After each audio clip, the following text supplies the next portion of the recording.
অসহনীয় গরমের পরে রহমতের বৃষ্টি শুরু হয়েছে আমাদের মোহাম্মদপুর নবীনগর হাউজিংয়ের। তবে রহমতের বৃষ্টি শুরু হলেও আমাদের জন্য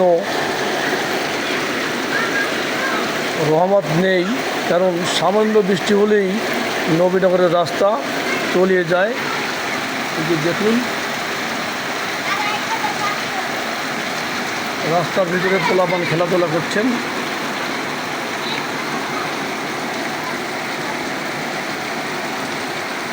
এটা হলো মোহাম্মদপুরের নবীনগরের রাস্তা।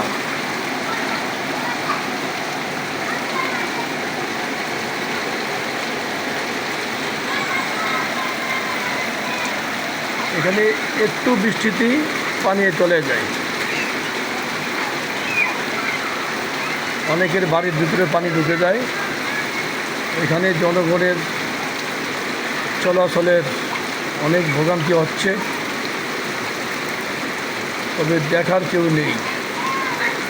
সরকারের উচ্চ মহলের কাছে আকুল আবেদন, আপনারা নবীনগর হাউজিংয়ের রাস্তাঘাটের দিকে একটু খেয়াল দিবেন, তাহলেই অত্র এলাকার জনগণ কিছু হলেও সুবিধা পাবে।